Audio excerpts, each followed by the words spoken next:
So about a month ago, a YouTuber by the name of Tommo F1 uploaded a video titled, "I created my perfect 2020 Formula 1 driver."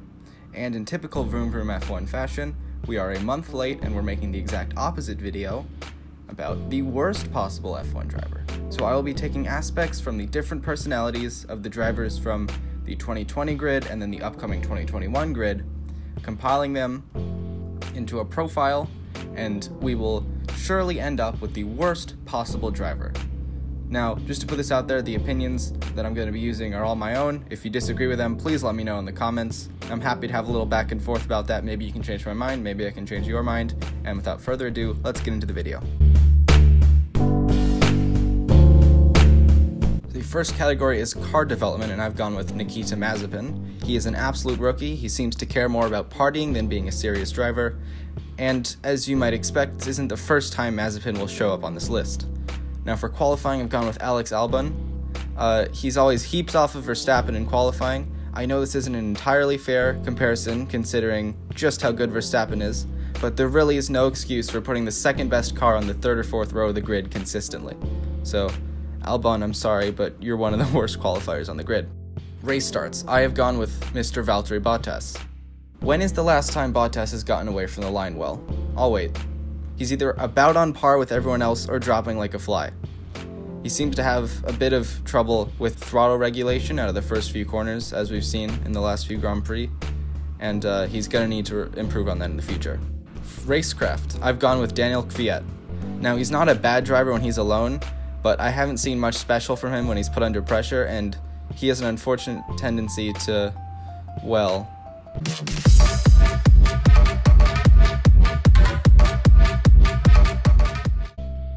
Race pace, and now I have gone with Nicholas Latifi, and I'm just gonna say it, he's a slow driver.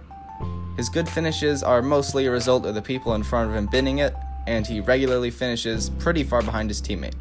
He's just not very fast overall, he's not very good in the races.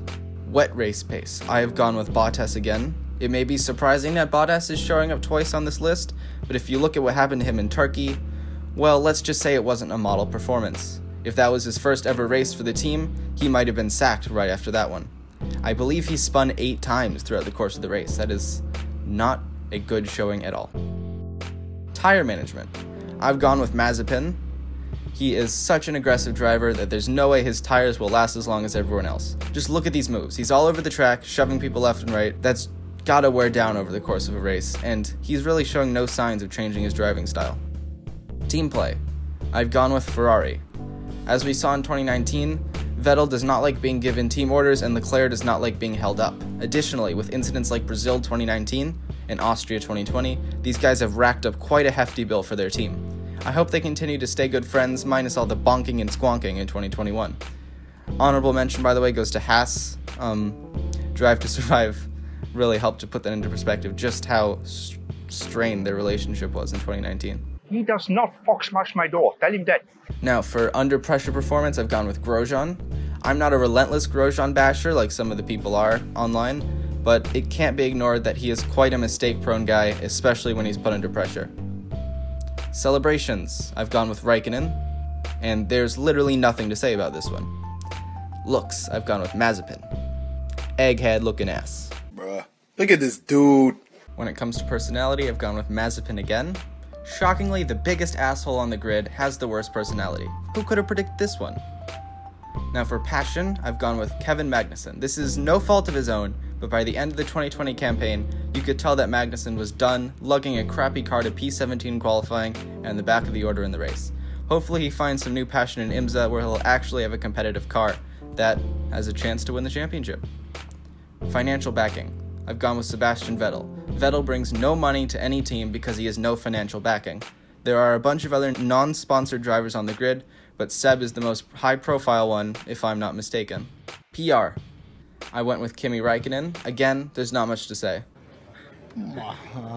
Honorable mention to Mazepin, though, for the nightmare Haas will have to go through next year. Finally, the last category is social media. And my choice, shockingly, is Nikita Mazepin. The driver that seemingly sexually harassed someone on video, commented some awful things on a bunch of people's posts, both drivers and fans, and made fun of the coronavirus, is doing the worst job with his socials. That's a big surprise right there. Well, there you have it. That is the official, not to be questioned, 100% legit, worst driver profile for Formula 1. If you agree with what I said, leave a like, leave a subscribe, do the other things that the YouTubers who know what they're doing say to do. If we differ in opinion, then let me know, say something in the comments. And without further ado, the end.